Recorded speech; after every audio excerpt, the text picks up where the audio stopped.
என்னதான் day by day டிஃப்ரெண்ட்டான tiffin items வந்தாலும் ஆனால் இட்லி தோசை அடிச்சுக்கிறதுக்கு ஆளே இல்லாத மாதிரி 4 நாள் இட்லி சாப்பிடாம இருந்துட்டு 5ஆவது தடவை சாப்பிடும்போது ஃபஸ்ட் டைம் இட்லி தோசை வந்து கண்ணில் பார்த்து சாப்பிட்ற மாதிரி தான் ஒவ்வொரு தடையும் ஃபீல் ஆகும்.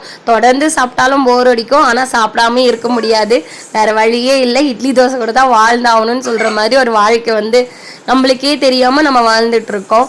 ஸோ அதுக்கு தொட்டுக்கிறதுக்காக முருங்காய் மாங்காய் எல்லாம் போட்டு சாம்பார் பண்ணிடலான்னு சொல்லிட்டு ஒரு பக்கம் சாம்பார் பண்ணியிருந்தேன். நடக்கல்ல சட்னி சாப்பிட்டே ரொம்ப நாள் ஆச்சுன்னு சொல்லிட்டு நடக்கலையை வறுத்து தோல் எடுத்துட்டு அதில் கொத்தமல்லி பூண்டு இஞ்சி கொஞ்சமாக புளி வச்சு நல்லா பேஸ்ட் மாதிரி அரைச்சி தாளித்து கொட்டி நடக்கல்ல சட்னி ரெடி. ஸோ காலையில் பிரேக்ஃபாஸ்ட்க்கு சூடாக இட்லி, அது கூட நடக்கல்ல சட்னியும் முருங்காய் மாங்காய் எல்லாம் போட்டு சாம்பார் பண்ணி அன்னைக்கு காலையில் வந்து பிரேக்ஃபாஸ்ட் இப்படி தான் போச்சு. பாடான்னு எல்லாம் சமைச்சு முடிச்சு திரும்பி பார்க்கறதுக்குள்ளே லன்ச் வந்துருச்சு. திருப்பி அகெயின் சாட்டர்டே சண்டே லேட்டாக எழுந்தாலே எல்லா வேலையும் லேட் ஆகிட்டு கிச்சன்லேயே அன்றைக்கி டே ஃபுல்லாக போகிற மாதிரி தான் இருக்கும். குழந்தைங்களுக்கு வெயிட் கெயின் ஆகணும், இன்க்ரீஸ் பண்ணணும் அப்படின்னா சக்கரவள்ளி கிழங்கு ஒன் ஆஃப் த பெஸ்ட்டு ஸ்நாக்ஸ்னு சொல்லுவேன். பெங்களூரில் பிரிக்க முடியாத 2 விஷயம்னா ஒன்று எலி, இன்னொன்று வந்து புறா.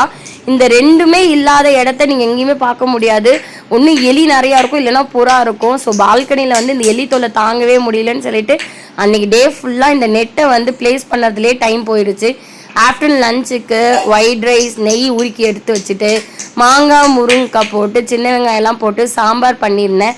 இதையும் மார்னிங் பிரேக்ஃபாஸ்ட் இட்லிக்கு வந்து தொட்டுக்கலான்னு சொல்லிட்டு காலையிலேயே ஒட்டுக்க சாம்பார் பண்ணிவிட்டு உருளைக்கிழங்குல நிறைய தக்காளி போட்டு பூண்டு தட்டி போட்டு பண்ணியிருந்தேன். மசாலா டேஸ்ட் சூப்பராக இருந்துச்சு.